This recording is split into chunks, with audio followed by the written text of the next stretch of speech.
बदला. लेखन आणि सादरीकरण मंजिरी कारेकर. साधारण 20-25 दिवसांनी लग्नानंतर प्रोफेसर अमित गुरव कॉलेजमध्ये रुजू झाले. तेव्हा सगळ्या टीचिंग आणि नॉन टीचिंग स्टाफने त्यांच्यावर अभिनंदनाचा वर्षाव केला. अमित सर, एकदम सिक्सरच मारलात तुम्ही. अहो, साखरपुडा नाही, सुपारी फोडणं नाही, डायरेक्ट लग्नच करून आलात गावाहून. प्रोफेसर सातपुते म्हणाले. अहो सातपुते सर, गरीब शांत साधी वाटणारी माणसंच खूप हुशार असतात. सरांकडे पाहून त्यांच्या मनात असं काही अचानक करायचं होतं अशी कुणाला तरी शंका आली होती का? प्रोफेसर नायर म्हणाले. अहो नायर सर, आता झालंय ना त्यांचं लग्न, मग आता कशाला कोणते तरी विषय उगीच वाढवत बसता. मस्तपैकी लग्नाचे लाडू खा, वाटल्यास एकाऐवजी 2 घ्या, चांगले साजूक तुपातले आहेत. प्रोफेसर वीणा वैद्य म्हणाल्या. एक लाडू घेऊन त्यांनी लाडूचा डबा प्रोफेसर प्रमिलांकडे पास केला.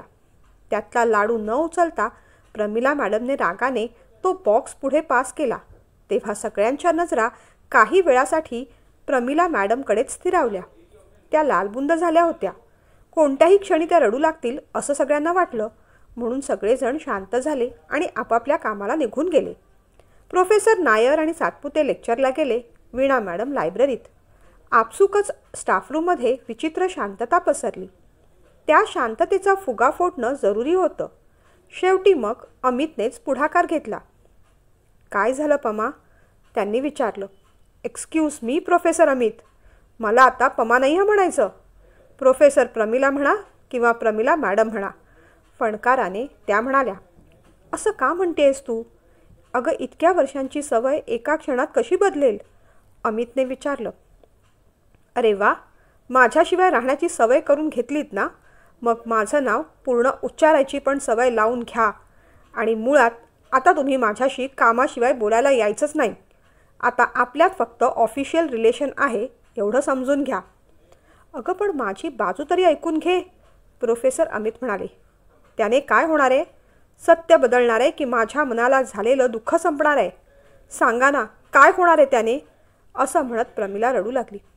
शांत हो प्रमिला, मला माहिती आहे माझ्यामुळे तुला खूप त्रास झालाय, पण माझासुद्धा नाईलाज होता गं. आईने जाण्याआधी आरतीशी लग्न कर असं वचन घेतलं, तिची शेवटची इच्छा म्हणून. अमित पुढे काही बोलू शकले नाही. म्हणून काय अमित? तुझ्या आईच्या इच्छेसाठी माझ्या इच्छा, भावना, स्वप्न पायदळी उडवलेत तुम्ही. हे सगळं करताना माझं काय होईल याचा क्षणभरही विचार तुमच्या मनात आला नाही? प्रमिलाने जाब विचारला. आला ना, खूपदा आला, रादर अजूनही येतो. तुला कल्पनाही करवणार नाही त्या गोष्टीचा मला इतका मनस्ताप होतोय की अन्न गोड लागत नाही की शांत झोप येत नाही. I am extremely sorry for that. मला क्षमा कर. पण प्रमिला, तुलासुद्धा मी लग्नाचं किती वेळा विचारलं होतं ना. तू हेच म्हणत राहिलीस. माझ्या घरी माझ्यावर खूप जबाबदाऱ्या आहेत. सध्या लग्नाचा विषय अजिबात नको. अमितने स्वतःच्या मुद्द्याचं स्पष्टीकरण दिलं. हो, मग ते खरंच आहे ना. गावच्या घरी पॅरालिसिस झालेले वडील, त्याने खचलेली आई, लग्न न झालेली मोठी बहीण, शिकणारा धाकटा भाऊ, या सगळ्यांसाठी मी एकटीच सपोर्ट सिस्टम आहे. त्या सगळ्यांना झिडकारून मी गुडघ्याला बाशिंग बांधून उतावीळपणा करायला हवा होता असं वाटतंय की काय तुम्हाला? रागाने प्रमिलाने विचारलं. अगदीच नाही. तू स्वतः आधी आपल्या नात्याचा, स्वतःच्या कुटुंबाचा विचार केलास. सध्या लग्न न करण्याचा निर्णय घेतलास हे योग्यच होतं. तर मग मी माझ्या मरणाऱ्या आईची इच्छा पूर्ण करून तातडीने लग्न केलं, हे माझंच फक्त चुकलं का? हे बघ, माझंही हे लग्न नाईलाजानेच झालंय. अगं, आरती साधी, सरळ, फार न शिकलेली, स्मार्ट नसणारी साधी गृहिणी आहे. मी सुद्धा माझ्या जोडीदाराच्या अपेक्षांना तिलांजली देत हे लग्न केलंय. सो प्लीज, सगळा दोष माझ्यावर टाकून मला आणखीन गिल्टी फील करवू नकोस. अमित म्हणाले. करवणार, सतत तुला गिल्ट फील करवणार. ज्या ज्वाला मला जाळत आहेत त्याचा साधा चटकाही तुला लागू नये असं कसं होईल? तू किंवा मी जोपर्यंत एकमेकांसमोर आहोत तोपर्यंत त्या सगळ्याचा तुला त्रास होणार. मी देणार. प्रमिलाचा आवाज चढला होता. तेवढ्यात कुणीतरी स्टाफरूमचा दरवाजा नॉक केला आणि मग दोघांनी स्वतःला सावरलं. May I come in madam? कुणीतरी विद्यार्थिनी होती. Yes please come in, Pramila म्हणाली. लास्ट इयर BAची विद्यार्थिनी रिया होती. हां रिया, काही काम होतं का? प्रमिलाने विचारलं. हो मॅडम, आपल्या क्लासमधल्या फील्ड ट्रिपला येणाऱ्या स्टुडंट्सची लिस्ट आणि त्याचेच पैसे द्यायला आले होते. अच्छा, दे इथे. मोजून घेतली आहेस ना? प्रमिलाने विचारलं. हो घेतलेत, पण तरी तुम्ही एकदा मोजून घेतले तर बरं होईल, रिया म्हणाली. तेही ठीक आहे, तू थांब जरा, मी इथेच मोजून बघते. प्रमिला त्यांना जॉग्रफी विषय शिकवायची आणि अमित आर्ट्स कॉमर्स दोन्ही शाखांना इकॉनॉमिक्स. अमित सर मुलांचे फेवरेट होते. इकॉनॉमिक्ससारखा टफ विषयसुद्धा अगदी सोपा करून आणि हसत खेळत ते मुलांना शिकवत असत. रियाने सरांकडे पाहून स्माईल केलं. कॉंग्रॅच्युलेशन सर, लग्नासाठी खूप शुभेच्छा, रिया म्हणाली. स्टुडंट्सकडून अशा कमेंटची अपेक्षा त्यांना अजिबात नसावी. ऑकवर्ड होत ते म्हणाले. थँक्यू, तुला कसं कळलं? अमितने विचारलं. सर, बरेच दिवस तुम्ही आला नाहीत, तेव्हा मराठे मॅडमना आम्ही विचारलं, त्यांनी सांगितलं. ओ आय सी, अमित म्हणाला. ते ऐकून प्रमिलाचा तीळपापड होत होता. रिया, पैसे मोजले आहेत, बरोबर आहेत ते. तू येऊ शकतेस, लेक्चर असेल ना तुझं, असं म्हणत प्रमिलाने तिला निघण्यास सांगितलं आणि मग स्वतःसुद्धा रागाने तिथून निघून गेली. अमित मात्र खूप दुखावला. त्याला भीतीही वाटू लागली होती. प्रमिलाचं वागणं टोकाचं होतं. त्याला मगाच तर तिचं कडवट बोलणं आठवत राहिलं. खरंच, ही आपला बदला घेण्यासाठी कोणत्याही थराला जाऊ शकेल का? आपण समोरासमोर तर येतच राहणार, मग तिचा हा राग दुस्वास वाढतच राहणार का? प्रमिला, मला माफ कर, मुद्दामून नाही केलं मी. माझंही तुझ्यावर नितांत प्रेम होतं आहे, पण आता काय करायचं आहे? आपणच मार्ग बदलायला हवा का? पुन्हा एकदा बदलापूरच्या कॉलेजमध्ये जॉब ॲप्लिकेशन देऊन पाहूया का? लवकरात लवकर हे कॉलेज मला सोडायला हवं. या विचाराने मग तो थोडा स्थिरावला. लेक्चरसाठी निघून गेला. पण दिवसभर प्रमिलाचे शब्द त्याच्या कानात घुमत राहिले. घरी आला तेव्हा तो शांत शांत होता. आरतीशी अजूनही तेवढं सख्य झालं नव्हतं. दोघांमध्ये बोलणं व्हायचं, पण मोकळं मनातलं बोलणं करायला दोघांनाही तसा अवधी किंवा संधी मिळाली नव्हती अजून. अमितच्या आई आजारी झाल्या म्हणून लग्न घाईघाईत उरकलं. त्यानंतर पूजा झाली आणि 5-6 दिवसातच त्या देवाघरी गेल्या. मग त्यांचं कार्य. तेव्हा भावनांच्या अनेक वेगवेगळ्या हिंदोळ्यातून ते दोघेही जात होते. अजूनही एकमेकांना मनातलं सांगण्या इतपत स्थिरावले नव्हते, पण तरीही एकमेकांबद्दल काळजी मात्र वाटत होती. लग्न झालं आणि गावातून आरती शहरात आली. तिच्यासाठी सगळं अगदी नवं होतं. नव्या शहराला, नव्या घराला, अपरिचित जोडीदाराला, नव्या आयुष्याला, नव्या जबाबदाऱ्यांना सामोरं जाताना ती सुद्धा बावरली होती. पण आता बायको म्हणून आपल्याला अधिक जबाबदारीने वागावं लागणार आहे, हे सुद्धा तिला समजत होतं.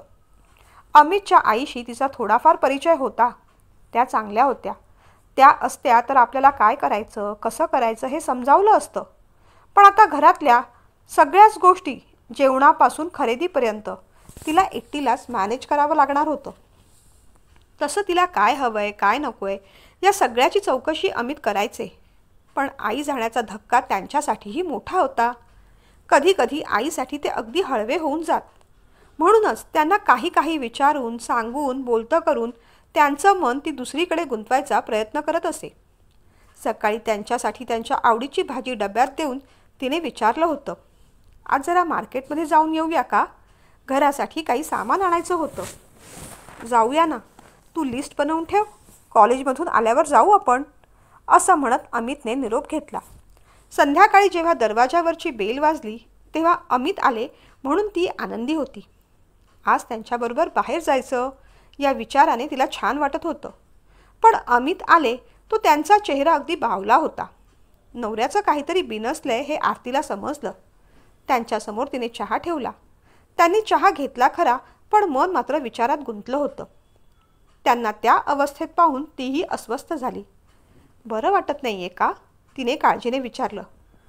तसं काहीच नाही, आपल्याला खरेदीला जायचं होतं ना, तू हो तयार, मी फ्रेश होऊन आलोच, अमित म्हणाले. तुम्ही थकला असाल तर उद्या जाऊ, ती म्हणाली. उद्या असं काय बदलणार आहे? तो पटकन बोलून गेला. म्हणजे? तिने विचारलं. नाही नाही, काही नाही, मी आलोच तयार होऊन, तू हो तयार. दोघे तयार होऊन बाहेर पडले. ऑटो पकडून डायरेक्ट मॉल गाठलं. खरेदी होईपर्यंत 8-8:30 वाजून गेले. जेवण करून आली आहेस ना, अमितने विचारलं. नाही, मला वाटलेलं लवकर होईल आपलं, ओशाळत ती म्हणाली. काही प्रॉब्लेम नाही, इथे जवळच एक हॉटेल आहे, बसायला लॉन पण आहे, आपण तिथेच जाऊ जेवायला. चल. बॅग सावरत दोघे लॉनवर पोचले. विशेष गर्दी नव्हती. एक कोपऱ्याचं टेबल पकडून अमितने वेटरला बोलावलं. थाळी घेऊ चालेल, त्याने विचारलं. तिने होकार दिला. हॉटेलमध्ये आलो खरं, पण नंतर उगीचच या हॉटेलमध्ये आलो असं अमितला झालं. कधी कधी तो प्रमिलाबरोबर या हॉटेलमध्ये यायचा. त्या आठवणीने तो पुन्हा बेचैन झाला. इथले वेटरसुद्धा आता परिचित झाले होते.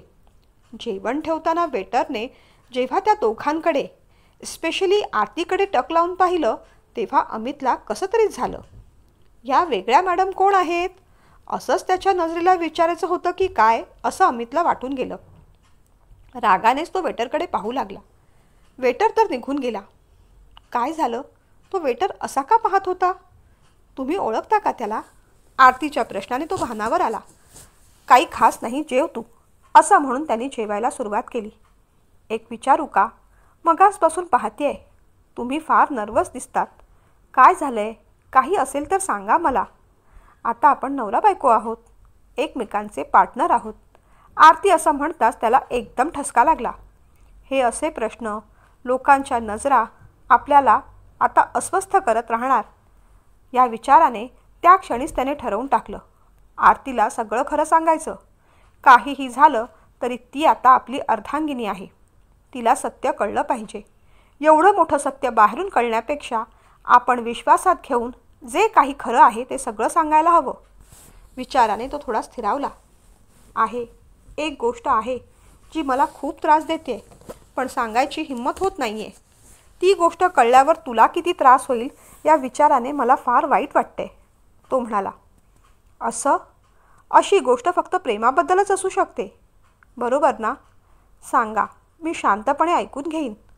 ती असं म्हणताच तो खरं दचकला. पण मग त्याला धीर आला. आरती, माझ्या कॉलेजमधल्या एका प्रोफेसरवर, प्रमिलावर माझं प्रेम होतं. तिचंही माझ्यावर. आम्हाला लग्न करायचं होतं. आमच्या नात्यात विशीतल्या जोडप्यांमध्ये असतो तसा रोमांस निश्चित नव्हता, पण एक कमिटमेंट मात्र नक्की होती. तिच्या घरच्या जबाबदाऱ्यांमुळे इतक्यात लग्न करणं तिला शक्य नव्हतं आणि आईच्या वचनामुळे लग्न घाईने करण्याशिवाय माझ्याकडे पर्याय नव्हता. ज्या क्षणी मी तुझ्याशी लग्नाचा निर्णय घेतला त्या क्षणी मी माझा भूतकाळ मागे टाकायचा असं ठरवलं. पण तिला ते ॲक्सेप्ट होत नाही अजून. रोज आम्ही समोरासमोर येणार, नजर भेट होणार. त्यात ती दुखावलेली, त्यामुळे तिची काळजी वाटते. ती तर वाटतेच, पण आपल्या नात्यातही काही गैरसमज होतील की काय अशी भीती मला सतत वाटत राहते. माझ्यावर विश्वास ठेव. माझ्याकडून तरी या प्रकरणावर कायमचा पडदा पडलाय आता. पण खरं सांगू, तिचा स्टँड काय आहे, काय असू शकेल हे मला माहीत नाही. तिच्यासाठी मला वाईट वाटतं हेही तेवढंच खरं. ते ऐकून आरतीने दीर्घ उसासा टाकला. खरं सांगू, लग्नाआधीच ही गोष्ट मी तुम्हाला विचारणार होते. तुमच्यासारख्या देखण्या, हुशार, शिकलेल्या, सेटल्ड मुलाने माझ्यासारख्या गावातल्या साध्या मुलीशी लग्नासाठी कसा काय होकार दिला याचं राहून राहून मलाही आश्चर्य वाटत होतं. पण बोलायची संधीच मिळाली नाही. गावात लग्नाआधी भेटणं, तेही मुलीकडून, फार अवघड असतं. तुमची चिंता, भावना समजतात मला. पण आता जे आहे ते तुम्ही स्वीकारलं आहे. तुमच्या मनाचा हा चांगुलपणा आहे आणि तुम्ही खरं सांगितलं तेही खूप चांगलं काम केलं. आणि प्रमिलाताईंचं सुद्धा टेन्शन घेऊ नका. खरं प्रेम करणाऱ्याला विरहाचा त्रास होतो, पण आपल्या त्रासाची झळ आपण ज्यावर प्रेम करतो त्या व्यक्तीपर्यंत पोहोचू देत नाही, हेही तेवढंच खरं असतं. थोडा वेळ जाईल, पण त्याही हळूहळू सावरतील. नका काळजी करू, असं म्हणत आरतीने धीर दिला तरी अमितला वाटायची ती भीती वाटत होती. प्रेमभंग झालेली स्त्री जखमी वाघिणीसारखी असते. ती कधी आणि कशी हल्ला करेल याचा कुणालाच अंदाज बांधता येत नाही. आरतीशी ही गोष्ट शेअर केल्यामुळे त्याला बरंच बरं वाटत होतं. मनावरचं दडपण कमी झालं होतं. मुख्य म्हणजे आरतीने खुल्या मनाने ही गोष्ट ॲक्सेप्ट केली होती.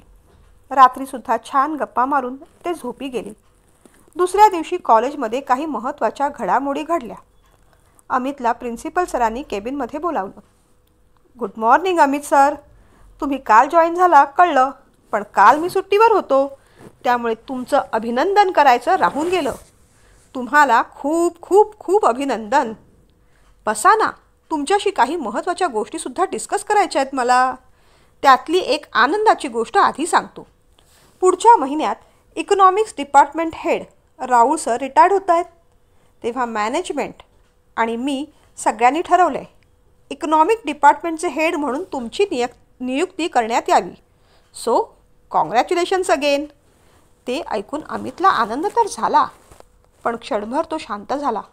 मग म्हणाला, सर पण मोरे सर मला सिनियर आहेत. ते असताना मला हे पद. एवढं बोलून तो थांबला. दीर्घ उसासा टाकत मग प्रिन्सिपल सर म्हणाले, आय अंडरस्टँड युअर कन्सर्न.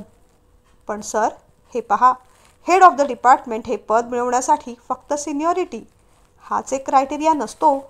शिक्षकांनी स्वतःला सतत अपडेट ठेवलं पाहिजे, रिसर्च करत राहिला पाहिजे. मोरे सर कॉलेजमध्येच खूप इरेग्युलर येतात.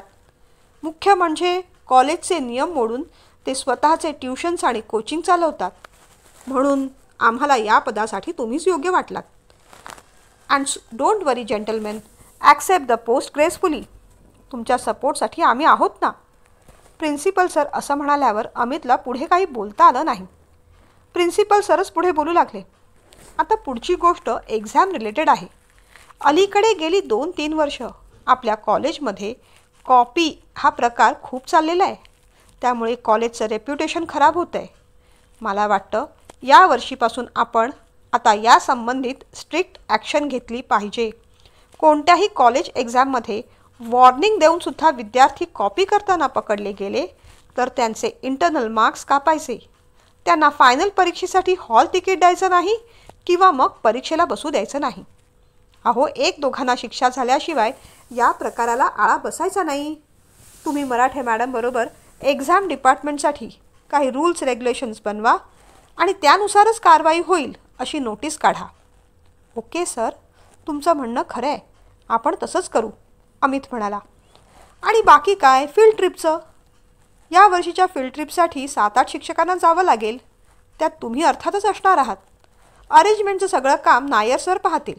तुम्ही त्यांना लागेल तशी हेल्प करा. ओके, प्रिन्सिपल सर म्हणाले. ओके सर, मी येऊ का आता?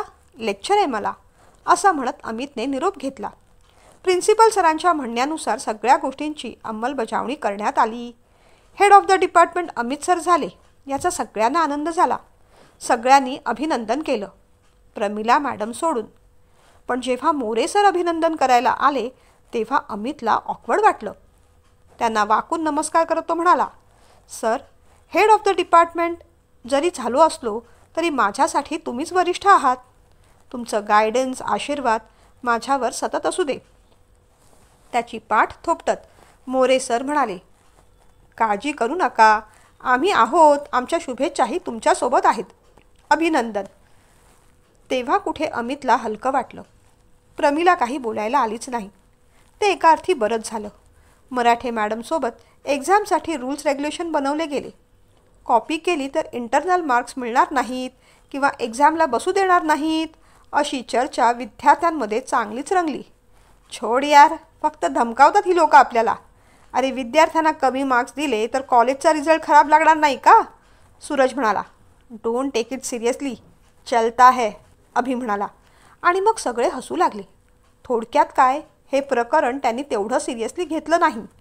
आठवड्यानंतर एक्झाम होत्याच. एकमेकांना पेपर दाखवताना काही विद्यार्थी पकडले गेले. अमित सर, मराठे मॅडम खूप ओरडले. शेवटची वॉर्निंग देऊन त्यांना सोडण्यात आलं. पण 5-6 विद्यार्थ्यांनी तर कहर केला. अमित सर राऊंड घ्यायला गेले तेव्हा काही विद्यार्थी नोट्सच्या कॉपीसहित पकडले गेले. कुणी बुटामध्ये चिठ्ठी लपवली होती, कुणी रायटिंग पॅडच्या मागे. त्यात लास्ट इयर BAची 3 मुलं सापडली. आश्चर्याची गोष्ट म्हणजे त्यात रिया, तुषार अशी हुशार मुलं पण होती. अमित सरांना खूप आश्चर्य वाटलं. पूर्ण वर्गासमोर अमित सर त्यांना ओरडले, रिया, तुषार, तुमच्याकडून ही अपेक्षा नव्हती. अरे तुम्ही वर्गाचे रिप्रेझेंटेटिव्ह आहात, CR आहात आणि हे असलं तुमचं वागणं. आजपासून तुमची CRशिप मी काढून घेतोय. तुम्हाला इंटरनल मार्कसुद्धा शून्यच मिळणार आहे. आता फायनल हॉल तिकीट द्यायचं की नाही याचाही विचार करावा लागेल आम्हाला. ते ऐकून बाकीची मुलं घाबरली, गयावया करू लागली. क्षमापत्र घेऊन मग त्यांना वॉर्निंग देऊन सोडून टाकलं. बाकी मुलांनी सुटकेचा निश्वास टाकला. पण तुषार आणि रिया दोघांना ती गोष्ट खूप लागली. एकतर वर्गासमोर अपमान झाला, CRशिप काढून घेतली, सगळ्या मुलांमध्ये शिक्षकांमध्ये त्यांची हेटाळणी झाली. प्रमिला मॅडम ओरडल्या, पण नंतर त्यांनी समजावून सांगितलं, अरे काय हे मुलांनो, कॉपी करायची काय गरज होती? इकॉनॉमिक्सचा अभ्यास तेवढाही कठीण नसतो रे. रोज अभ्यास करायचा बाळांनो. आणि इकॉनॉमिक्ससाठी तुम्ही मोरे सरांकडे ट्युशनला पण जात होतात ना, तरीही कॉपी केलीत. तेवढ्यात मोरे सर स्टाफरूममध्ये आले. आधीच खजील झालेल्या मुलांना आणखीन खजील कशाला करता मॅडम? मुलं आहेत ती, झाली चूक, पण आता प्रत्येकाने त्यांना धारेवर धरू नका. अहो त्यांच्या मनावर परिणाम होईल अशाने. जा रे मुलांनो. मुलं गेली तेव्हा प्रमिला मॅडम एवढंच म्हणाल्या, सर मुलांना कोणीही धारेवर धरत नाही. मुलं आपली म्हणून समजून सांगतोय त्यांना. त्यानंतर तो विषय तिथेच थांबला. परीक्षा झाली. त्यानंतर लगेचच दुसऱ्या दिवशी 2 दिवसांची फील्ड ट्रिप निघाली. त्याच्यानंतर मात्र सुट्टी असणार होती. सगळं टेन्शन विसरून मुलं ट्रिपच्या तयारीला लागले. अमितसुद्धा खूप एक्सायटेड होता, पण घरी आरती एकटी राहणार या काळजीने जरा तो चिंतेत होता. तो आरतीला म्हणाला, मुलांबरोबर फील्ड ट्रिपला जाण्याची मजा काही औरच असते, पण आता तुझीसुद्धा काळजी वाटते मला. तू एकटी राहशील ना? अमितने विचारलं.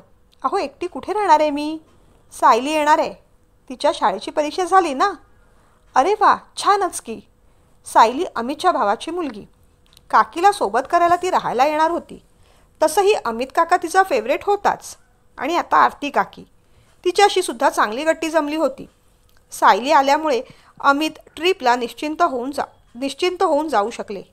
प्रवासात मुलांनी खूप एन्जॉय केलं. वापीजवळच्या एका आदिवासी गावात ते पोहोचले. तिथल्या ग्रामपंचायतीने एका शाळेत राहण्याची व्यवस्था केली. खाली 2 हॉलमध्ये, एका हॉलमध्ये विद्यार्थी, दुसऱ्यात विद्यार्थिनी असे अकॉमडेट झाले. वरच्या बाजूला 3-4 लहान खोल्या होत्या. तिथे जेंट्स आणि लेडीज शिक्षक वेगवेगळे राहिले. जेवण झाल्यावर मुलं आणि शिक्षक गावात व्हिजिटला गेले. तिथल्या आदिवासी लोकांचे प्रॉब्लेम समजून घेतले, त्याच्यावर रिपोर्ट बनवले. बऱ्याच नवीन गोष्टी मुलांना कळत होत्या. संध्याकाळ होऊ लागली तसे गावचे सरपंच म्हणाले, हे पहा, आता फार वेळ तुम्ही इथे थांबू नका. गावात अंधार लवकर होतो. शिवाय इथे लाईटसुद्धा नसतात. तुम्ही लवकरात लवकर जिथे तुमची राहण्याची व्यवस्था केली आहे तिथे सुखरूप पोहोचा. तुमच्या जेवणाची व्यवस्था तिथल्या हॉलवरच करण्यात येईल. त्यांचं म्हणणं ऐकून सगळे शिक्षक विद्यार्थ्यांना घेऊन निवासस्थानाच्या इथे परत आले. रात्रीचं जेवण झालं. मुलं दमली होती आणि काही मुलं लवकर झोपून गेली. प्रमिला मात्र शांत होती. या अगोदरच्या सगळ्या फील्ड ट्रिप अमित सरांसोबत तिने किती एन्जॉय केल्या होत्या. मन शांत करण्यासाठी म्हणून हॉलच्या शेजारीच अटॅच असलेल्या मोकळ्या टेरेसवर ती गेली. आकाश शांत वाटत होतं. त्या किर्र अंधारात चंद्राचा आणि चांदण्यांचा शीतल प्रकाश मन अधिक शांत करत होता. कितीतरी वेळ ती आकाशाकडे पाहत राहिली. भूगोलाच्या मॅडम आज खगोल विषयाचा अभ्यास करतायत की काय? मागून कुणाच्या तरी बोलण्याचा आवाज आला म्हणून तिने मागे पाहिलं. मोरे सर होते. मोरे सर, भूगोलाच्या शिक्षकांनी फक्त जमीनच पाहावी, आकाश पाहू नये असा कुठे नियम आहे का? असं म्हणत दोघेही छान हसले. तुम्हाला हसताना पाहिलं आणि बरं वाटलं मॅडम. नाहीतर अलीकडे तुम्ही फार उदास असता. कोणत्याही गोष्टीचा एवढा विचार करायचा नसतो मॅडम. प्रत्येकाचं आयुष्य, ध्येय, सुखदुःख वेगवेगळी असतात. आता या चांदण्याचं आणि चंद्रांचंच पहा ना. या चांदण्यांचा प्रत्येकीचा तो चंद्र आहे, पण त्या चंद्राची मात्र कोणतीच चांदणी नाही. बस आयुष्यात आपल्याला मिळणाऱ्या सुखाच्या बाबतीत एवढं जरी आपण समजू शकलो ना तरी बरेच प्रश्न सुटतात. मोरे सरांनी अगदी तिच्या दुःखावर बोट ठेवलं होतं. पण आपलं दुःख न दाखवता ती म्हणाली, अरे वा, अर्थशास्त्रांच्या शिक्षकांना आज अगदी कविता सुचू लागल्यात. पुन्हा एकदा ते दोघे हसले आणि मग इकडच्या तिकडच्या विषयांवर गप्पा झाल्या. खरं सांगू सर, आता एकाच ठिकाणी काम करून सुद्धा कंटाळा आला. असं वाटतं निघून जावं गावी. तिथे सुद्धा आता बरीचशी मोठी मोठी कॉलेजेस उभारली आहेत. एखादा छोटा मोठा जॉब तिथे नक्कीच मिळेल मला. हो ना, मग अगदी जोरदार प्रयत्न करा. माणसाने आपल्या मनासारखं वागावं. बोलता बोलता मोरे सरांना जरा ठसका लागला. 2च मिनटं थांबा हं मॅडम, घोटभर पाणी पिऊन आलो. मला थोडं माझ्या क्लासेसविषयी सुद्धा तुमच्याशी बोलायचं आहे बरं. आलोच मी. असं म्हणत मोरे सर खाली गेले आणि अगदी 4-5 मिनिटातच आले. पुन्हा त्या दोघांच्या गप्पा सुरू झाल्या. क्लासेसपासून ॲन्युअल डेपर्यंत एकमेकांना सजेशन देत गप्पा सुरू होत्या. अचानक काहीतरी गोंधळ सुरू झाला म्हणून दोघेही खाली आले. जिथे मुलांची राहण्याची व्यवस्था होती तिथूनच काहीतरी आवाज येत होता. दोघे खाली आले तेव्हा पाहिलं सगळीच मुलं हॉलच्या बाहेर होती. काही अंतरावरच वॉशरूम आणि टॉयलेटची व्यवस्था होती. मुलं तिथे जमली होती. तिथूनच कसला तरी आरडाओरडा सुरू होता. दोघेही पुढे झाले. प्रमिला मॅडमने पाहिलं अंधारात फार काही दिसत नव्हतं, कळत नव्हतं, पण एक छोटासा रोड लॅम्प तिथे होता. त्यांनी त्यांच्याकडचा मोबाईलचा टॉर्च लावला आणि पाहिलं रिया आणि तुषार दोघेही आरडाओरडा करत होते. त्यांच्यासमोर अमित सर काहीतरी समजावत होते. काय प्रकरण झालंय ते कळेच ना. आवाजाने आता बाकी शिक्षकसुद्धा खाली उतरले. रिया आणि तुषारला त्यांनी आधी शांत केलं. तुमचं जे काही म्हणणं असेल ते नीट शांतपणे सांगा, मराठे मॅडम म्हणाल्या. त्याआधी सगळ्या मुलांनी आत चला. हे खेडेगाव आहे. साप विंचू यांचा वावर असतो इथे. एवढ्या रात्री तुम्ही आधी इथे बाहेर आलातच का? नायर सर ओरडले. सर, तुम्ही आम्हाला हे कुठे आणलंय? इथे वॉशरूमसुद्धा एवढं लांब आहे आणि त्यामुळेच हे आत्ता सगळं घडलं. रागारागाने तुषार बोलत होता. अजूनही नेमकं काय झालंय हे कुणालाच कळत नव्हतं. तेवढ्यात रागाने अमित म्हणाला, हे मूर्खासारखं बोलू नकोस. कितीदा समजावतोय, समजत नाही तुला? चला आत व्हा सगळेजणं. सगळी मुलं आत गेली. आपापल्या गाद्यांवर पडून राहिली. शिक्षक, रिया आणि तुषार मात्र हॉलच्या जवळच प्रॉब्लेम सोडवायला उभे राहिले. हां, शांतपणे सांगा नेमकं काय झालंय ते, रागानेच नायर सरांनी विचारलं. रिया खूप रडत होती. बोल रिया, काय झालंय? सरांनी विचारलं. मी सांगतो सर, तुषार म्हणाला. सगळे शिक्षक गोंधळून एकमेकांकडे पाहू लागले. तुषार बोलू लागला. सर, जेवण झाल्यानंतर आम्ही सगळेजण हॉलमध्ये गाणी गात होतो. कुणी गप्पा मारत होतं, कुणाला झोप आली म्हणून झोपून गेले. साधारण 10च्या सुमारास आम्हीसुद्धा सगळेजण झोपायला गेलो. रियाला वॉशरूमला जायचं होतं म्हणून आम्ही हॉलच्या बाहेर आलो. अंधार होता म्हणून मी तिला सोबत केली. मी फार पुढे गेलो नाही, हॉलच्या बाहेरच थांबलो.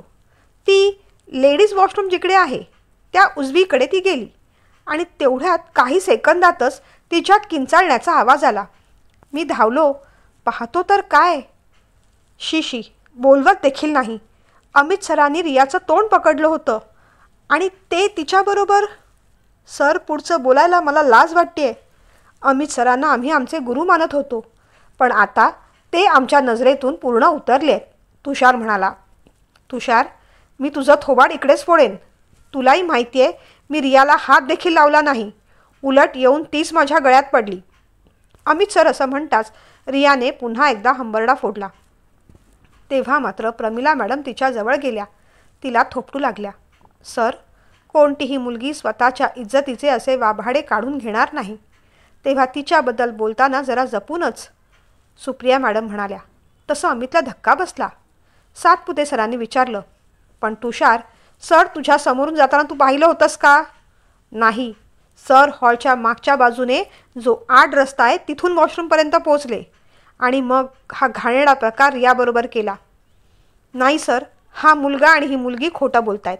मी असं काहीही केलेलं नाही. आणि तू ग रिया, तू एकटी का आलीस? आणि तू तुषार, तू रियाबरोबर का बाहेर आलास? तू तिचा बॉडीगार्ड आहेस? तिला इतर मैत्रिणींबरोबर येता येत नव्हतं? रागाने अमितने विचारलं. पण सर, हा प्रश्न आम्ही पण तुम्हाला विचारू शकतो की जेंट्स वॉशरूम डाव्या बाजूला असताना तुम्ही उजवीकडे का वळलात? मोरे सरांनी असं विचारताच अमितने त्यांच्यावर हात उचलला. बाकी शिक्षकांनी मध्ये पडून त्यांना थांबवलं. अमित सर, काय करताय? मी सांगतोय ना, हा या सगळ्यांचा डाव आहे. काही मिनिटांपूर्वीच मोरे सर माझ्याकडे आले होते आणि मला म्हणाले, लेडीज वॉशरूमच्या बाहेर प्रमिला मॅडम चक्कर येऊन पडले आहेत. मी बाकी शिक्षकांना सांगून फर्स्ट एडची काहीतरी व्यवस्था काय आहे ते पाहतो. तुम्ही लगेचच खाली उतरून नेमकं काय झाले ते पहा. ते ऐकून मी घाबरलो. विचार करायला वेळ नव्हता. एकतर ही जागा अनोळखी आहे, त्यात सगळीकडे अंधारलेलं. बाहेर फक्त एकच स्ट्रीट लाईट आहे. मी आजूबाजूच्या रूममध्ये पाहिलं. लेडी शिक्षिका दरवाजा लावून झोपून गेल्या होत्या. बाकी कुणी दिसत नव्हतं म्हणून मी धावत पळत मागच्या बाजूने खाली आलो. वॉशरूममध्ये कुणीतरी पाठमोरी मुलगी दिसली. मी फक्त विचारलं, प्रमिला मॅडम काही प्रॉब्लेम आहे का? तेवढ्यात रिया वळली आणि तिने मला घट्ट पकडलं. अमित असं म्हणताच रिया किंचाळली. साफ खोटं आहे हे. सर, हे सगळं बोलायला तुम्हाला काहीच वाटत नाही का? एका विद्यार्थिनीबरोबर तुम्ही हे असले प्रकार केले. सांगायलाच मला लाज वाटते. मला मुळी जगायचंच नाही. जीव द्यावासा वाटतोय मला. पुन्हा रिया रडू लागली. शांत हो रिया, शांत हो. खरं काय खोटं काय याचा तपास आपण नक्कीच लावू आणि जो कोणी गुन्हेगार असेल त्याला शिक्षा नक्कीच मिळेल. रागाने अमितकडे पाहत प्रमिला मॅडम म्हणाल्या. मोरे सर म्हणाले, पण अमित सर, तुम्ही माझं नाव का ओढताय? मी तुमच्याशी कधी बोललो? अहो, मी आणि प्रमिला मॅडम तर टेरेसवर गप्पा मारत होतो. सांगा ना प्रमिला मॅडम तुम्ही. प्रमिला मॅडमनी सुद्धा होकार दिला. तेव्हा मग सगळ्या शिक्षकांनी हळहळ व्यक्त केली. रात्र खूप झाली होती, त्यामुळे प्रमिला मॅडमनी तुषार आणि रियाला हॉलपर्यंत सोबत केली. रियाला मैत्रिणींबरोबर झोपवलं. शिक्षकांची आपापसात कुजबूज झाली. पायऱ्या चढताना अमित प्रमिलाला म्हणाला, प्रमिला, तुझा माझ्यावर विश्वास नाही? मी खरंच असं काही केलेलं नाही ग. आहे ना माझ्यावर विश्वास? काय विश्वास? आणि तुमच्यावर? आता तर तो कधीच बसणार नाही. असं म्हणत कुत्सित हसत प्रमिला मॅडम निघून गेली.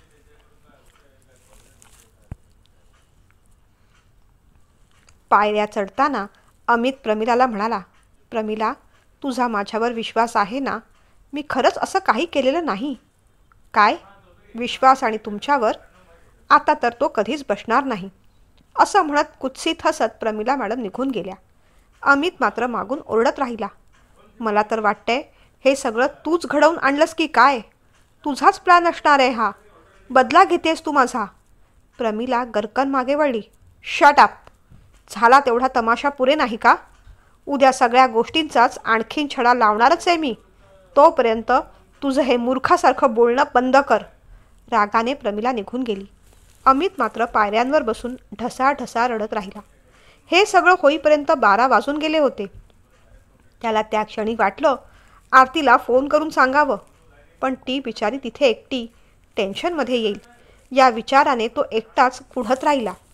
खरं तर झाल्या प्रसंगाने फील्ड ट्रिपचा उत्साह निघून गेला होता. पण कशी बशी फील्ड ट्रिप आटपून सगळेजण कॉलेजमध्ये पोहोचले.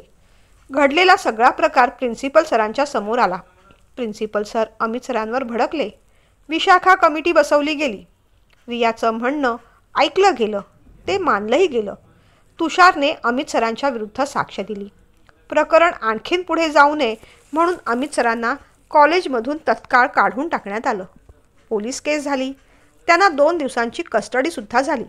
पण पुरेसे पुरावे न मिळाल्यामुळे त्यांना बेल देण्यात आली.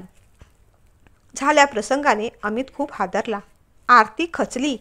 कॉलेजमध्ये त्यांच्या विरुद्ध निदर्शनं झाली. छोट्या मोठ्या पेपरमध्ये ही बातमी झळकली.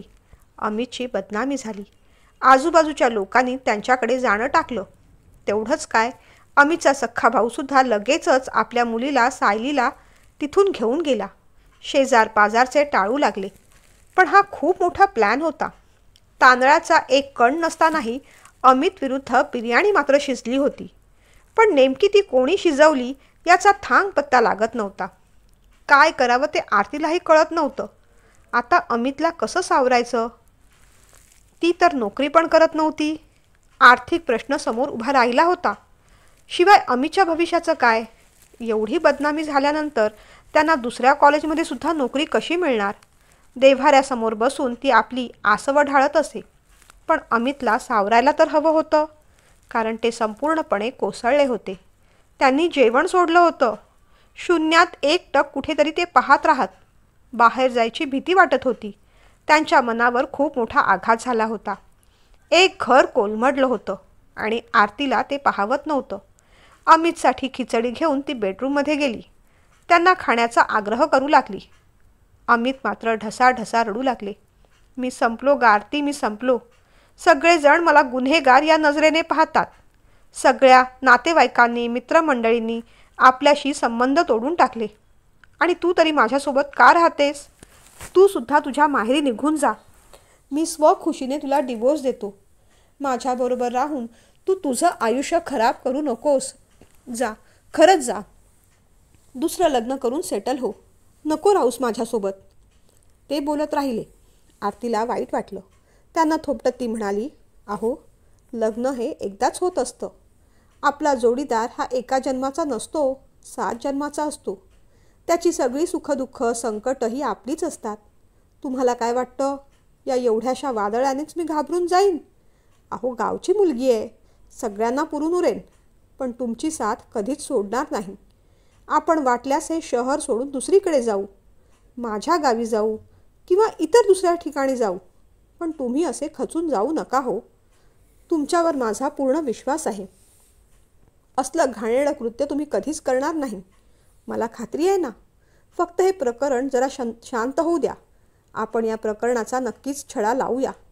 आपण जर असं पळून गेलो तर खरा गुन्हेगार कायमच पडद्याआड राहील आणि मला खऱ्या गुन्हेगाराला शोधायचं आहे. आरती बोलत राहिली. पण अमित मात्र ते सगळं ऐकण्याच्या मनस्थितीत नव्हते. काय करणार आहेस तू? खरा गुन्हेगार शोधून? ज्या व्यक्तीवर मनापासून प्रेम केलं त्या व्यक्तीनेच प्रेमभंग झाला म्हणून असा बदला घेला. हे सगळं प्रमिलानेच केलंय, ठाऊक आहे मला. पण माझा तिच्यावरही राग नाही. माझंच कर्म माझ्याकडे फिरून आलं असं मला वाटतंय. मी खूप तुटलो आहे, दुखावलो आहे. अमित रडत राहिले. आरतीसुद्धा आतून तीळ तीळ तुटत होती. काही दिवस गेले, पण आता हात पाय हलवावे लागणार होते. अमित हळूहळू डिप्रेशनमध्ये जायला लागले होते. त्यांनी घराबाहेर पडणं संपूर्णपणे थांबवून टाकलं होतं. आता आरतीलाच काहीतरी करावं लागणार होतं. पुरेसं शिक्षण नव्हतं, म्हणून चांगल्या ठिकाणी कुठे नोकरी मिळणंसुद्धा शक्य नव्हतं.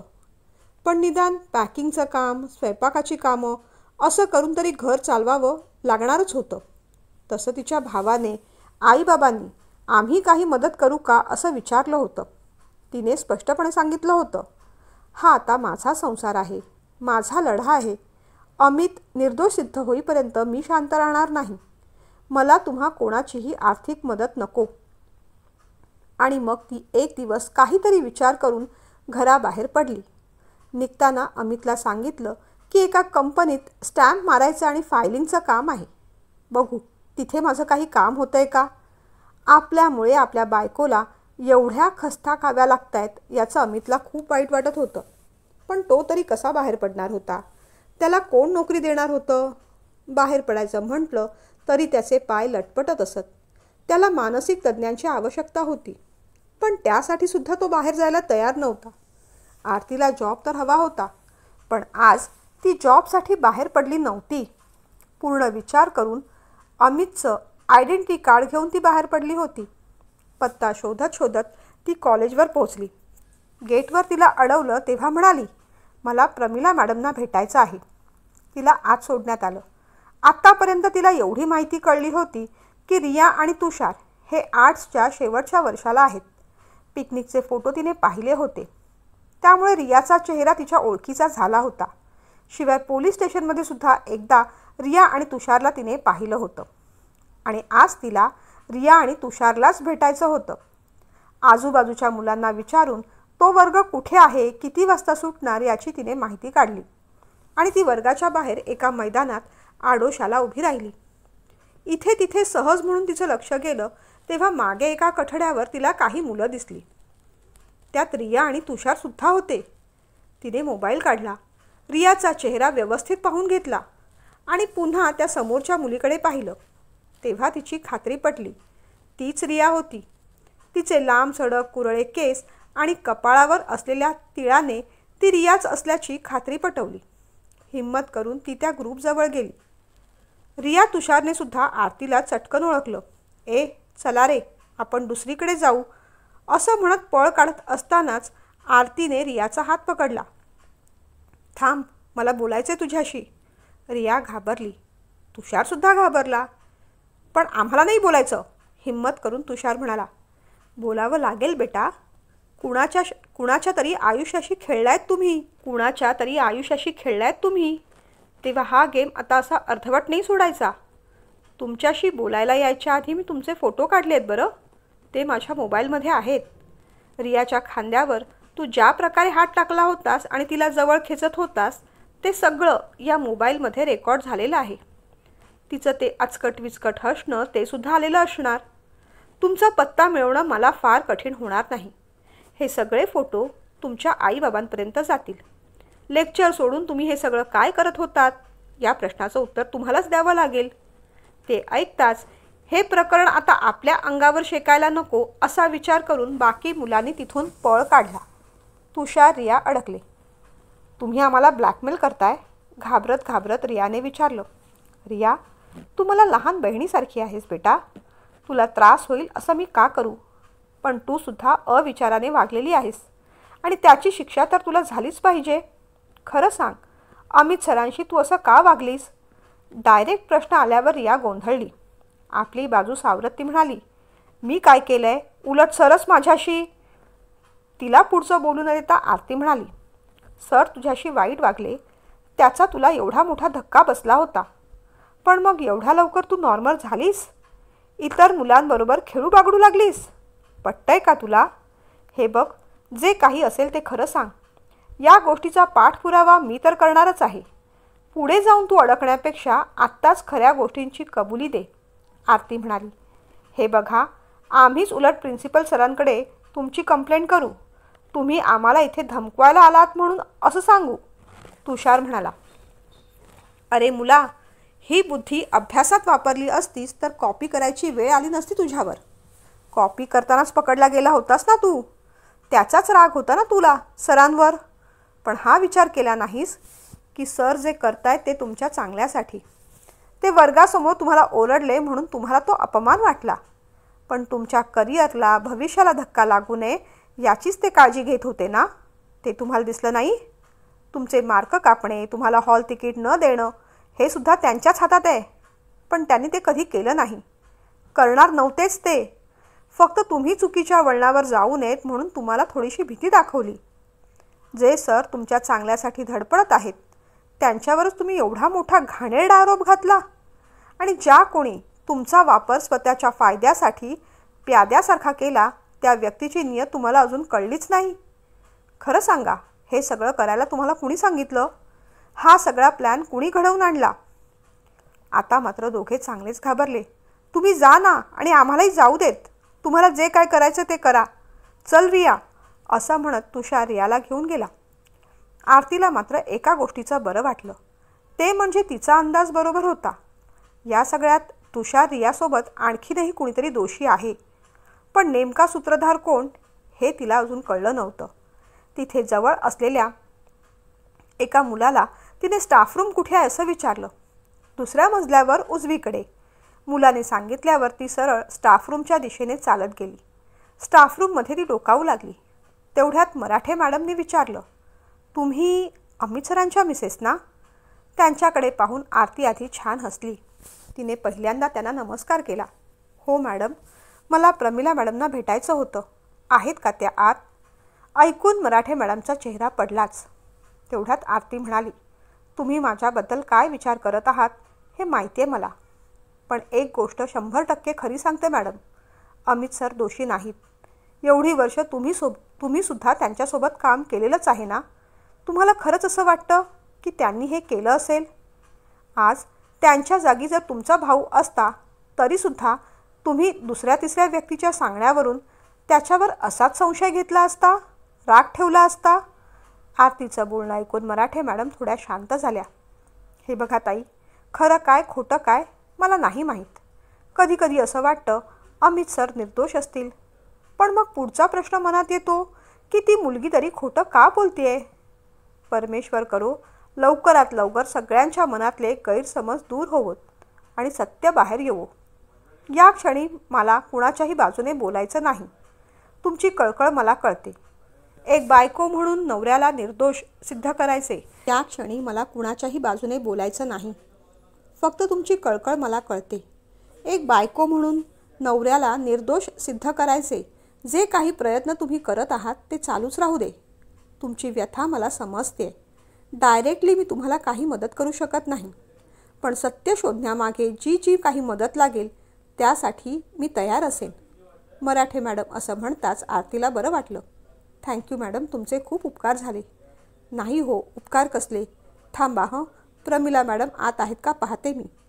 तुम्ही बसा इथे, मी पाठवते तिला. अगदी पुढच्या अर्ध्या मिनिटातच प्रमिला मॅडम बाहेर आल्या. आरतीला तिथे पाहून प्रमिलाचा चेहरा लालबुंद झाला होता. तुम्ही इथे? हो ताई, थोडं बोलायचं होतं. फार वेळ घेणार नाही तुमचा. फक्त 5 मिनिटं बोलूया का आपण? हे पहा, हे कॉलेज आहे. उगीच कोणती तरी नाती जोडू नका. मला नुसतं प्रमिला म्हणा किंवा मॅडम म्हणा, चालेल. रोखठोकपणे प्रमिला म्हणाली. डोकं शांत ठेवत आरती म्हणाली, जशी तुमची इच्छा. तुम्ही 5 मिनिटं बोलायला तयार झालात हीच माझ्यासाठी मोठी गोष्ट आहे. बोला, विषय काय आहे? माहीत असून देखील प्रमिलाने हा प्रश्न केला. दुसरा कोणता विषय मी इथे घेऊन येणार आहे मॅडम? तोच विषय आहे. मला सांगा, तुम्हाला खरंच असं वाटतं अमित सर या सगळ्या प्रकरणात दोषी असतील म्हणून? आरतीने विचारलं. सगळे पुरावे तर ओरडून ओरडून तेच सांगतायत. जड मनाने प्रमिलाने उत्तर दिलं. पुरावे काय सांगतायत याच्याशी मला काही घेणं देणं नाही मॅडम. तुमचं मन काय सांगतंय ते मी ऐकायला आलेले आहे. आरती असं म्हणताच प्रमिलाने तिच्याकडे डबडबलेल्या डोळ्यांनी पाहिलं. म्हणाली, माझं मन जाणून तुम्ही काय करणार आहात? मनाने आणि भावनेने कोर्टात केस लढली जात नाही. हो, पण त्याच मनाने आणि भावनेने सत्य तर शोधून काढता येऊ शकतं ना? आरती असं म्हणताच प्रमिला गोंधळली. म्हणजे नेमकं काय म्हणायचं आहे तुम्हाला? मॅडम, तुम्हालाही माहिती आहे अमित सर असं कधीच करणार नाही. अहो, ज्या माणसाने स्वतःच्या प्रेमाबद्दल उघडपणे माझ्याकडे कबुली दिली, पश्चाताप व्यक्त केला, आपण एका मुलीला दुखावलं, या गोष्टीचा त्या माणसाला अजूनही रोज त्रास होतोय. ज्या माणसाला आपले विद्यार्थी खूप प्रिय आहेत, त्यांच्या भल्यासाठी जो माणूस रात्रंदिवस झटत असतो, तो माणूस आपल्या विद्यार्थिनीबरोबर असं कसं करू शकेल? बोलताना आरतीचा आवाज कापला. हे सगळं खरं असलं तरी ती मुलगी काय म्हणते याच्याकडे सुद्धा दुर्लक्ष करता यायचं नाही ना? प्रमिलाने आपला मुद्दा सांगितला. अगदी बरोबर आहे मॅडम, तिच्याकडे दुर्लक्ष करायलाच नको. मी तर म्हणते तिच्याकडे बारीक लक्ष ठेवायला हवं. ती असं बोलताच प्रमिलाने जरा रागानेच पाहिलं. म्हणजे काय म्हणायचे तुम्हाला? अहो, ज्या मुलीच्या बाबतीत तिच्या भरवशाच्या व्यक्तीकडूनच म्हणजे तिच्या शिक्षकाकडून असा चुकीचा प्रसंग घडला असेल, ती मुलगी एवढ्या लवकर नॉर्मल होईल असं वाटतं तुम्हाला? तुम्ही पिकनिकचे फोटो नीट पहा. दुसऱ्या दिवशी येतानाच तिचा चेहरा किती खुललेला दिसतोय. आता ही ती मुलगी मला खालीसुद्धा भेटली होती. तिच्याबरोबर तो मुलगा तुषार, त्याने तिच्या गळ्यात हात टाकला होता. हे सगळं नॉर्मल वाटतंय मॅडम तुम्हाला? अहो, माझा नवरा रोज तीळ तीळ मरतोय. तुम्हाला माहिती आहे, गेल्या आठवड्यात त्यांनी आत्महत्येचा सुद्धा प्रयत्न केला होता. त्यांना कसं सावरते हे माझं मला माहीत. आता खरं तर मी तुमच्याशी बोलते आहे, पण तिथे घरी काय झालं असेल याचा विचारसुद्धा मला करवत नाही आहे. मला फक्त सत्य शोधायचं आहे आणि त्यासाठी मला तुमची मदत हवी आहे. तुम्ही त्या मुलांना इतकी वर्ष ओळखता. ती मुलं तुमचं म्हणणं ऐकतील. कदाचित तुम्हाला काहीतरी खरं कळू शकेल. मला माहिती आहे तुम्ही मनाने खूप चांगले आहात. कुणाबरोबरही, अगदी अमित सरांबरोबरही तुम्ही काहीही चुकीचं होऊ देणार नाही, खात्री आहे मला. आरतीने मग एक पेपर पुढे केला. हा माझा नंबर. काही माहिती कळली तर जरूर कळवा. खूप उपकार होतील. येते मी, असं म्हणत आरती भराभर चालत निघून गेली. प्रमिला तिच्याकडे पाहत राहिली. आरती घरी आली तेव्हा झोपेच्या गोळ्या घेऊन अमित झोपले होते. अलीकडे त्यांना एक गोळी पुरत नव्हती. 2 गोळ्या घ्याव्या लागत होत्या. आपण काय करतोय, कुठल्या दिशेने जातोय हे विचार करायची शक्ती जणू संपली होती त्यांची. तिने जवळच्या डॉक्टरांना गाठलं. एका सायकोलॉजिस्ट क्लिनिकचा नंबर मिळवला. आपण नोकरी करायला घराबाहेर पडणार तेव्हा मागे अमितची चिंता नको. अमित घरी काय करत असतील या बाबतीत विचार करायला लागू नये. हळूहळू त्यांनी स्वतःच आता सावरायला हवं. अमितला खूप समजावून पाहिलं तेव्हा कुठे ते काउन्सिलरकडे यायला तयार झाले. 8-10 दिवस काउन्सिलिंग चाललं होतं. मनातल्या सगळ्या भीती अमितने काउन्सिलरकडे बोलून दाखवल्या तेव्हा कुठे त्यांना बरं वाटलं. मी निर्दोष आहे तरीही माझ्यासोबत हे का घडलं असावं हा प्रश्न त्यांना सतावत होता. काउन्सिलर मॅडमने सुद्धा खूप छान पद्धतीने समजावून सांगितलं. समोरचा माणूस कसा वागतो यावर आपलं नियंत्रण नसतं अमित, पण आपण आपल्यासाठी ढाल कशी करायची हे मात्र आपण शिकलंच पाहिजे. प्रसंग असे आले की लगेच खचून जायचं नसतं. परिस्थितीला तोंड द्यायचं असतं. काउन्सिलिंग केल्यामुळे अमितमध्ये हळूहळू सुधारणा होत होती. विचार थोडे सकारात्मक होत होते. 10-15 दिवसांनी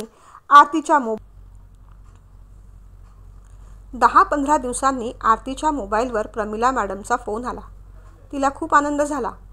कॉलेजच्या कॅन्टीनमध्ये जरा भेटायला या असा निरोप दिल्यावर आरती तातडीने त्यांना भेटायला गेली. शांत ठिकाण पाहून त्या दोघी बोलू लागल्या. काही कळलं का मॅडम? आरतीने अपेक्षेने विचारलं. प्रमिलाने मान डोलावली. हो, अमित निर्दोषच आहेत. तुम्ही त्या दिवशी आलात आणि मला या प्रकरणाचा पाठपुरावा करायला सांगितलं. पण तुम्हाला काय वाटलं? तुम्ही सांगण्याची मी वाट पाहत होते. पाठपुरावा तर मी आधीच करायला सुरुवात केली होती. अमित असं कधीच करणार नाहीत याची मला खात्री होती. साक्षात परमेश्वराने जरी येऊन सांगितलं असतं की या प्रकरणात अमित दोषी आहे तरीही मी त्याच्यावर विश्वास ठेवला नसता. कारण मी ओळखते त्यांना. कोणताही धागा हाती लागायच्या आधीच कोणत्याही प्रकारचा गौप्यस्फोट मला करायचा नव्हता किंवा मला काय वाटतं हे इतरांना दाखवून आमच्या नात्याबद्दल संभ्रम देखील निर्माण करायचा नव्हता. स्पष्टपणे मला काही बोलता येत नव्हतं. पण जेव्हा मी रिया आणि तुषारला कॉर्नर केलं, त्यांना समजावलं, ओरडलं, सांगितलं तुमची प्रगती, तुमचं अटेंडन्स, शिवाय तुम्ही दोघं बाहेर जी काही मजामस्ती चालवली आहे ते तुमच्या पालकांना सांगितलं जाईल, तेव्हा ते दोघंजण घाबरले. रियाच्या घरून या सगळ्या प्रकरणामुळे तिला खूप सॉफ्ट कॉर्नर मिळाला होता. पण ती तुषारबरोबर फिरते, लेक्चर अटेंड करत नाही, हे जर तिच्या पालकांना कळलं असतं तर खूप प्रॉब्लेम झाले असते असं वाटून त्या दोघांनी खरं सांगून टाकलं. अमित त्यांना ओरडले. त्यांची CRशीप काढून घेतली म्हणून ते रागावले होते. ते दोघेही मोरे सरांच्या क्लासेसमध्ये जातात. हेड ऑफ द डिपार्टमेंट म्हणून मोरे सरांच्या ऐवजी अमितची नियुक्ती झाली म्हणून आपण वरवर खुश आहोत असं दाखवणारे मोरे सर आतून मात्र चांगलेच द्वेषाने भडकले होते. त्यात या मुलांची जेव्हा कॉपी पकडली गेली तेव्हा या मुलांना प्रश्नपत्रिकेचे सगळेच प्रश्न कसे कळले याची विचारणा अमितने मोरे सरांकडे केली. इकॉनॉमिक्सचा पेपर मोरे सरांनीच या मुलांकडे लीक केला होता हेही समजलं. आपलं बिंग फुटू नये म्हणून मोरे सरांनी या मुलांना हाताशी धरलं आणि हा सगळा गेम प्लॅन केला. सगळ्या गोष्टी आता रीतसर लिहून प्रिन्सिपल सरांकडे पुराव्यांसकट देण्यात आलेल्या आहेत. लवकरच मोरे सरांवर कारवाई करण्यात येईल. मुलांना मात्र समजावून त्यांच्या पालकांशी या विषयावर सविस्तर चर्चा करून समजुतीने हा प्रश्न सोडवण्यात येईल. अमितची निर्दोष म्हणून सुटका होईल लवकर, नका काळजी करू. हे बोलताना प्रमिलाच्या डोळ्यात अश्रू होते. आरतीने अक्षरशः त्यांच्यासमोर हात जोडले. खरंच खूप मोठं मन आहे तुमचं मॅडम. तुमचे उपकार आम्ही कधीही विसरणार नाही. आरती म्हणाली. नाही हो, उपकारांचं काय घेऊन बसलात. कुणावरही मी कोणतेही उपकार केले नाहीत. मी जे काही केलं ते कुणी लक्षात ठेवावं अशी माझी इच्छा देखील नाही. इथे तर माणसांना क्षणात विसरतात. उपकारांचं काय घेऊन बसलात. माझं मन मोठं आहे की खोटं हे जिथे अमितनाच कळलं नाही तिथे बाकी लोकांकडून मला काय अपेक्षा असणार. त्यांना वाटलं की हे सगळं मीच घडवून आणलं त्यांचा बदला घेण्यासाठी. त्यांना माझे शब्द लक्षात राहिले. मी केलेलं प्रेम नाही. असो, कोणत्याच गोष्टी मला उगाळायच्या नाहीत. ही केस विशाखा कमिटीकडे पुन्हा ओपन झालेली आहे. ठीक होईल सगळं, नका काळजी करू. मी निघते, मला महत्त्वाची बरीच कामं आहेत असं म्हणत प्रमिला तिथून निघून गेली. आरती तिच्याकडे पाहत राहिली. खरोखरच सगळ्या गोष्टी प्रमिलाने म्हटल्याप्रमाणे घडत गेल्या. पुन्हा केस ओपन झाली. मुलांची विचारपूस झाली. मुलांना समजावून सांगितलं गेलं. पालक चिडले, पण प्रिन्सिपल सरांनी सगळ्या गोष्टी व्यवस्थित हाताळल्या. मोरे सरांना मात्र त्वरित कामावरून काढून टाकण्यात आलं. त्यांच्यावर पोलीस केस झाली. मोरे सर त्यावेळेत प्रमिला मॅडमशी बोलत होते, पण त्यांनी तो चुकीचा निरोप मधल्या 5 मिनिटात अमित सरांना दिला होता हे चौकशी अंती सिद्ध झालं. अमितची निर्दोष सुटका झाली. प्रिन्सिपल सरांनी स्वतः घरी जाऊन अमित सरांना ऑफिस जॉईन करण्यासाठी आमंत्रण दिलं. आता बऱ्यापैकी अमित सावरले होते. रिया, तुषार घरी येऊन सरांना सॉरी बोलून गेले. त्यामुळे सगळा कडवटपणा निघून गेला होता. अमित सरांच्या बाबतीत जे झालं ते चुकीचं झालं, पण शेवटी त्यांना न्याय मिळाला. यामुळे सगळा शिक्षक स्टाफसुद्धा आनंदात होता. अमित सरांचं पुन्हा एकदा छान वेलकम झालं. सगळ्यांना थँक्यू म्हणत अमित सर स्वतःच्या खुर्चीवर बसले. पण दुपार झाली तरी त्यांना प्रमिला मॅडम कुठेच दिसली नव्हती. तिला भेटून तिच्यासमोर हात जोडून खूप वेळा थँक्यू म्हणायचं होतं. माझा बदला घेण्यासाठी तू हे सगळं केलंस हे असं म्हणून आपण तिला दुखावलं होतं. खूप मोठी चूक केली आपण आणि त्याबद्दलच सॉरी म्हणायचं होतं. पण ती होतीच कुठे? पियून काकांनी तेव्हा अमित सर तुम्हाला प्रिन्सिपल सर बोलवत आहेत असं म्हटलं तेव्हा अमित थोडा भानावर आला. प्रिन्सिपल सरांनी त्यांना शांतपणे बसवून घेतलं. सर, झाल्या प्रकरणाबद्दल आता फार विचार करू नका. जोमाने कामाला लागा असं म्हणून ऑल द बेस्ट केलं. अमितसुद्धा थँक्यू म्हणून उठणार तेवढ्यात प्रिन्सिपल सर म्हणाले, अरे हो, आपल्याला आता 8 सेक्शनसाठी जॉग्रफी विषयाकरता कोणीतरी नवीन टीचर शोधावी लागेल. तुमच्या कॉलेज प्रोफेसर ग्रुपमध्ये कुणी असेल तर सांगा, नाहीतर ॲडव्हर्टाइजमेंट द्यावी लागेल. अमित आश्चर्याने पाहतच राहिला. म्हणजे सर, प्रमिला मॅडम? त्याचं बोलणं अर्धवट तोडून सर म्हणाले, हो, प्रमिला मॅडमनी जॉब सोडला. स्टाफमध्ये सुद्धा कुणाला सांगितलं नाही.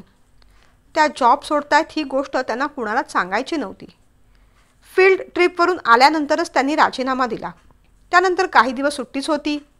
फक्त या केसचा छडा लावायचा म्हणून त्या इथे थांबल्या. अमितचं हृदय धडधडू लागलं. त्याला त्या क्षणीच रडावंसं वाटत होतं. कसं बसं सावरत त्याने विचारलं, सर, त्यांनी दुसरीकडे कुठे जॉईन केले का? काहीच माहीत नाही हो, काहीच बोलल्या नाहीत त्या. एवढंच काय, त्यांना सेंड ऑफ व्यवस्थित देता यावा म्हणून त्यांच्या मोबाईलवर मी फोन देखील करत होतो, पण त्यांच्या फोनवर फोन अस्तित्वात नाही असाच मेसेज येतोय. त्यांच्यासारख्या शिक्षिका आणि व्यक्ती मिळणं आपल्या कॉलेजच्या दृष्टीने भाग्याचीच गोष्ट होती. पण आता काय करणार आपण तरी. असो, तुमच्या ओळखीत कोणी असेल तर सांगा. हो सर, असं म्हणत अमित तिथून बाहेर तर पडला आणि कॉलेजच्या ग्राउंडवर चालू लागला. कुणीच आपल्याला पाहणार नाही अशा ठिकाणी येऊन बसला आणि एकदमच कोसळला. ढसाढसा रडू लागला. पमा, मला न भेटता का गेलीस? अगं, बदला तू त्या दिवशी नाही घेतलास तर आज घेतलास. माझ्यासाठी एवढं सगळं केलंस आणि त्या बदल्यात मला साधं धन्यवाद बोलू देण्याची संधीसुद्धा दिली नाहीस. मी तुला दोषी ठरवलं. मी चुकलो, पण तू मात्र माझ्या चुकीची क्षमा न स्वीकारताच कायमची निघून गेलीस. होय होय पमा, खरा बदला तर तू आज घेतलायस.